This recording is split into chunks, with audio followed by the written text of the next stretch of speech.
our beloved Boss Mike Cervera.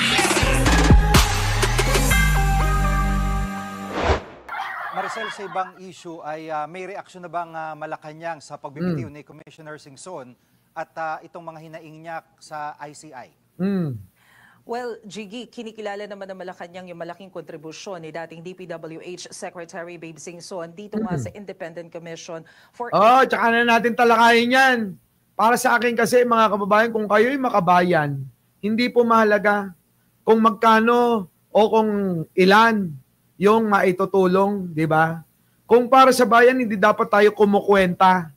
Hindi natin kinikwenta kung magkano yung nagastos natin, hindi natin kinikwenta yung pagod natin, kundi mga kababayan, yung magiging ambag natin. Yun dapat, di ba? Yun ang mahalaga eh. Walang kwentahan. Pero, hindi naman yan yung topic natin, kaya skip ko na yan.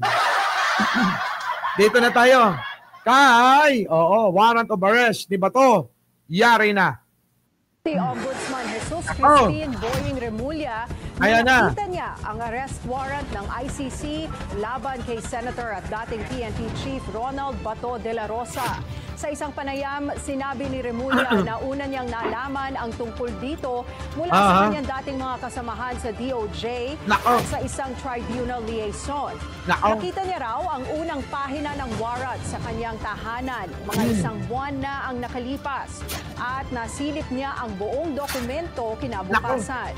Mayroon pa raw siyang unofficial copy sa kanyang cellphone, bagaman hindi pa ito opisyal na inilalabas sa publiko. Kasama umano si De La Rosa sa kaso laban kay FDRRD na kasalukuyang detained sa The Hague, Netherlands. Yan tandaan nyo yung mukhang ganito, mga kababayan, mukhang itlog. Urong ang backlog. Oo. Ito pong senador na ito, mukhang itlog, urong ang backlog. Umurong ang backlog ni Bato. Ngayon, mga kababayan, ayan na nga ho. Sigurado na po ang kanyang warrant of arrest. Ayon mismo na kanino kay Boying, hindi na po chismis. So ngayon, lalong magtatago tong mukhang itlog na to. Ito po ang itsura at katangian na gustong-gusto ng mga DDS na tatanga-tanga.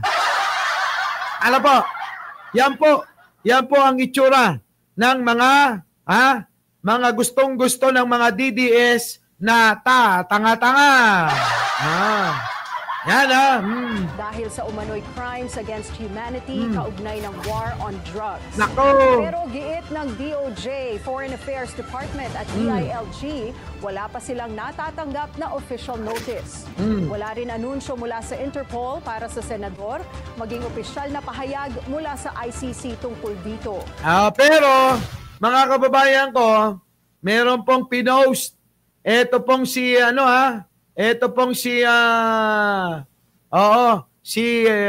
Harry Roque. Ayan na, mga kababayan. Sabi po, ni Harry Roque, wait lang, check lang nga, Boss Mike, bakit parang kulang? Ito, yan Sabi po, ni Harry Roque, Senator Bato, your warrant of arrest is out!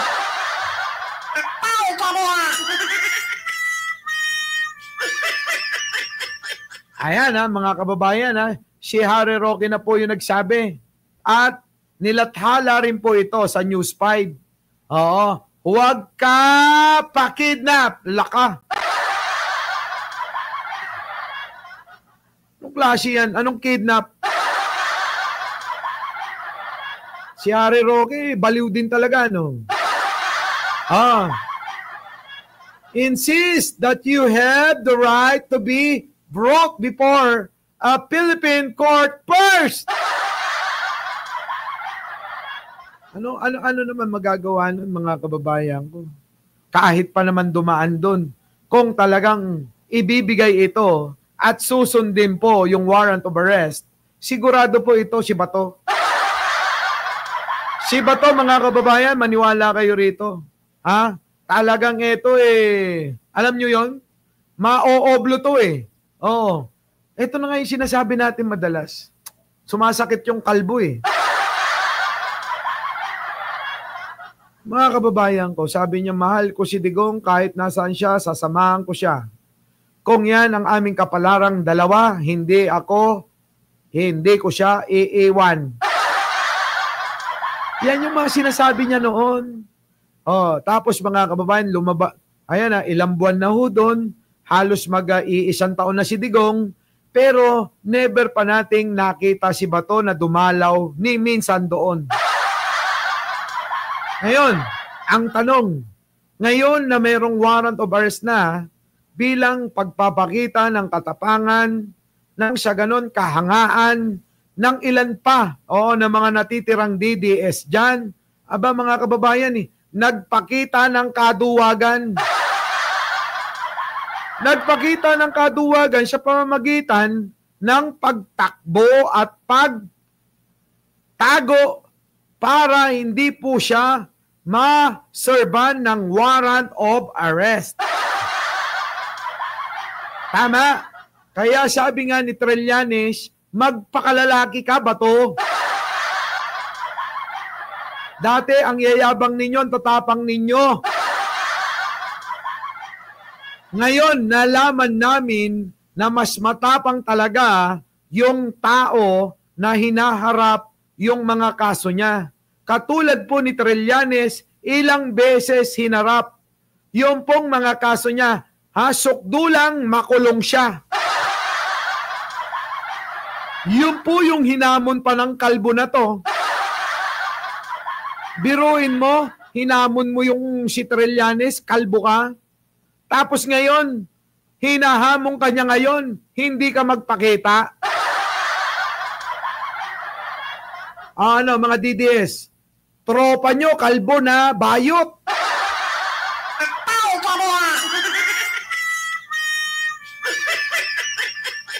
Bayot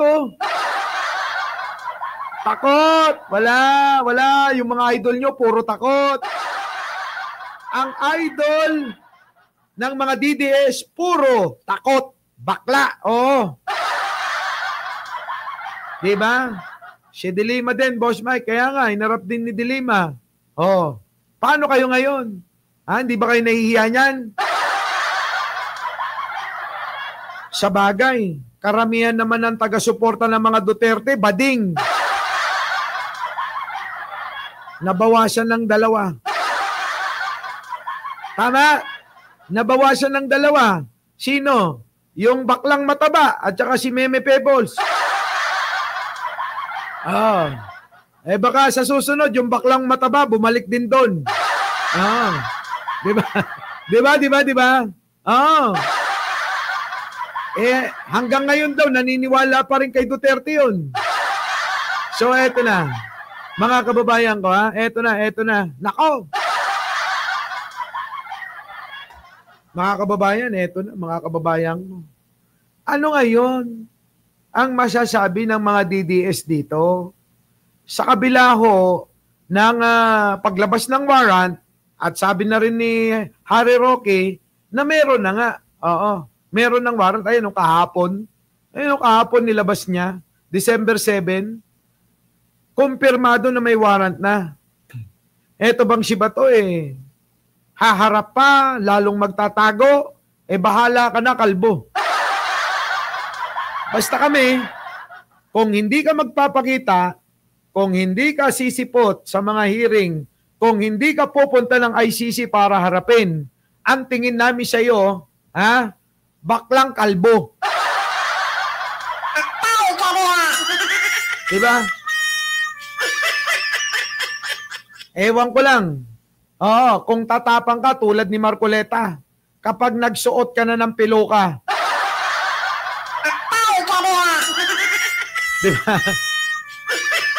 Diba? Ewan ko lang. Kung etong si Bato, mga kababayan ko, tatapang, katulad ni Marcoleta, kapag nagsuot siya ng piloka. Our beloved Boss Mike